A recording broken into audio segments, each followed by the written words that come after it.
Olá, irmãos, saúdo cada um de vocês com a graça e a paz de nosso Senhor Jesus Cristo, amém? Meu nome é Miriam Anitta e estamos aqui para estudarmos um texto da irmã Juliana da Costa Silva Gonçalves, cujo nome é Diante do Todo-Poderoso. Esse texto foi escrito para o Manancial, que é um livro publicado pela União Feminina Missionária Batista do Brasil, que oferece para a gente mensagens escritas através da Bíblia, a palavra de Deus. E com o objetivo de quê? De inspirar, confortar, fortalecer e edificar espiritualmente a nossa vida. Vocês sabem, eu não escrevi o texto, foi a irmã Juliana Gonçalves quem escreveu. O que eu vou fazer? Vou ler e contar para vocês aquilo que eu entendi. Quero, como todos os dias faço, pedir a vocês que compartilhem esse devocional para que outras pessoas possam se juntar a nós nessa alegria que é ouvir a palavra, ler a palavra e que possam também aprender mais de Deus. Vamos orar? Ó Deus, nós te agradecemos pela oportunidade que estamos tendo, pela liberdade religiosa que temos de poder manusear a tua palavra, de orarmos e de aprender de ti. Que possamos realmente sermos responsáveis com essa oportunidade, que nós possamos reconhecer também quão poderoso tu és. Em teu nome, Jesus, que oramos. Amém. Bom, irmãos, nós vamos ler Neemias, o primeiro capítulo do irmão Neemias, o profeta, né? E nós vamos ler dos versículos 5 até o 11. E esse trecho que a gente vai ler é uma oração muito profunda, feito pelo irmão Neemias diante da crise em Jerusalém. A mensagem do que a gente vai ler vai girar em torno da dependência de Deus, confissão sincera e confiança nas promessas divinas. Então eu vou aqui abordar alguns pontos, desculpem, para que vocês possam ficar atentos. Então nós vamos falar sobre adoração e reconhecimento da soberania de Deus, confissão de pecados, apelo às promessas de Deus e pedido específico por favor e direção. Bom, o irmão Neemias, o profeta Neemias, ele começa exaltando o Senhor como Deus dos céus, grande e temível, mostrando o quê? Reverência e mostrando a sua fé.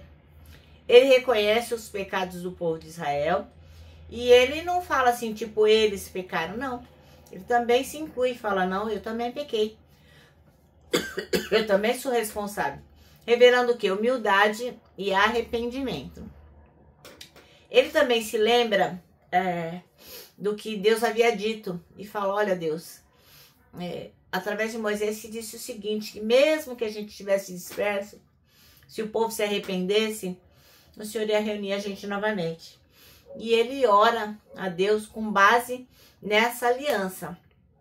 Então, para além de tudo, ele conhecia a palavra de Deus. Ele sabia o que Deus tinha como promessa. E também ele pede que Deus conceda sucesso diante daquilo que ele vai pedir para o rei Artaxerxes. Por quê? Porque ele deseja ser liberado para reconstruir os muros de Jerusalém. Ora, esse trecho vai ensinar a gente que antes de qualquer ação, a gente tem que buscar a Deus com sinceridade, reconhecer as nossas falhas e confiar, que ele é certeiro. Pá! Ele cumpre as suas promessas. E o que Neemias fez? Ele só ficou lá orando, Senhor... Não. Ele orou e se preparou para agir com fé e coragem. É isso que nós temos que fazer. Não é ficar assim, de braços cruzados, esperando cair do céu as coisas. Temos que orar e agir. Vamos ler? Neemias 1, de 5 a 11. E diz assim, E disse, Senhor Deus dos céus, Deus grande e temido, que guarda a aliança e a benignidade para com aqueles que o amam e guardam os seus mandamentos. Estejam, pois, atentos os teus ouvidos e os teus olhos abertos para ouvires a oração do teu servo, que hoje eu faço perante de ti. De noite, pelos filhos de Israel, teus servos, e faço confissão pelos pecados dos filhos de Israel, que temos cometido contra ti. Mas também eu e a casa do meu pai temos pecado. De todo nos corrompemos contra ti e não guardamos os mandamentos, nem os estatutos, nem os juízos que ordenaste a Moisés, seu servo. Lembra-te, pois, da palavra que ordenaste a Moisés, teu servo, dizendo: vós transgredireis e eu vos espalharei entre os povos, e vós vos convertereis a mim, e guardareis os meus mandamentos e os cumprireis. Então, ainda que os vossos rejeitados estejam na extremidade do céu, de lá os ajuntarei e os trarei ao lugar que tenho escolhido, para ali fazer habitar o meu nome. Eles são teus servos e o teu povo que resgataste com a tua grande força e com tua forte mão.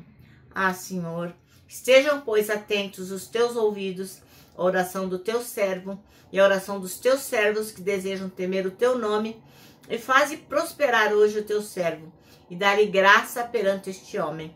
Então eu era copeiro do rei. Amém? Olha só que legal, né? Neemias está ali, firme, crendo, orando e tomando atitudes, né?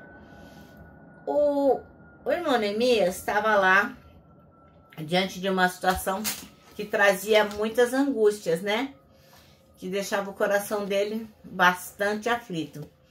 Ele havia recebido uma notícia muito triste acerca da terra natal dele, né? De Jerusalém. Ele ficou sabendo que situações difíceis tinham acontecido, os muros estavam todos destruídos. E assim como na nossa vida também acontecem essas coisas. A gente passa por grandes desafios que nos fazem orar e ir refletindo, né? Sobre aquilo, diretamente sobre aquilo que nos abateu. E que a gente também entende sobre Deus. Então, sempre que a gente tem um desafio, a gente ora e reflete diretamente aquilo que entendemos sobre Deus. Ora, depois que o irmão Neemias ficou lá lamentando, se descabelando, ele jejuou e ele orou. Lá no versículo 4, ele fala assim, deixa eu voltar lá.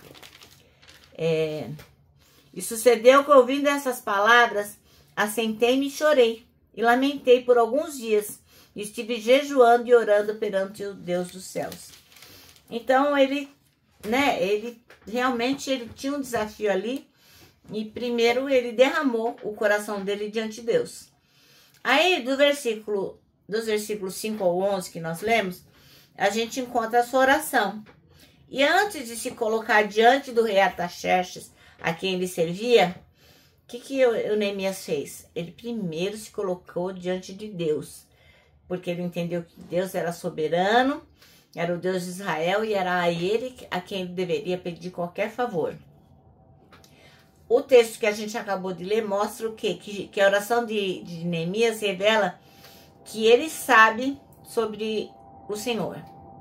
Quando a gente ora, a gente precisa ter liberdade de rasgar o nosso coração, mas também temos o quê? Que render adoração a Deus, né? Reconhecendo quem Ele é. A gente precisa também fazer o quê? A confissão dos nossos pecados, como ele fez lá no versículo 6. E nomeando cada uma das coisas que a gente faz errado e pedindo ali perdão para aquilo que a gente precisa, né? A gente não pode simplesmente só pedir as coisas e não reconhecer os nossos erros. Neemias, o que ele faz? Ele se coloca lá no grupo daqueles que pecaram. Ele não fala tipo, eu não tô nessa. Não, ele reconhece que ele estava naquele grupo que estava transgredindo a lei.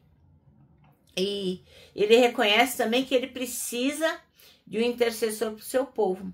Porque ele sozinho não poderia fazer nada. Se Deus não tivesse naquele negócio, não iria dar certo. Só então, depois que ele reconhece quem é Deus, só depois que ele pede perdão, e ele faz o pedido para o Senhor. Diante das tribulações, investir tempo diante de Deus deve ser a maior parte dos nossos esforços.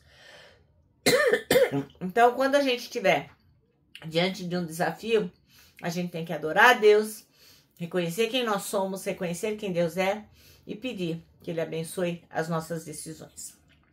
Bom, nosso manancial termina assim, ó. Você está orando a Deus Todo-Poderoso? Isso é muito importante. A gente não pode orar só diante do desafio. Temos que ser gratos e adorar o tempo todo. Porque é para isso que a gente tá por aqui nessa terra, né? Bom, agora eu vou terminar. Deixando aqui meu abraço diário de urso, ó. Lembrando que, para nós que sabemos que temos um Deus Todo-Poderoso, para nós é super fácil abraçar. E a gente não pode deixar de fazer isso. Quero que vocês também se lembrem do nosso versículo a ser decorado deste ano, que é o Salmo 25:12, que diz: quem é o homem que teme ao Senhor? Ele o instruirá no caminho que deve seguir. E agora eu me despeço com a nossa frase que temos falado todos os dias, que foi escrita por Tozer, que diz o seguinte: tudo está errado, até que Deus venha e conserte as coisas.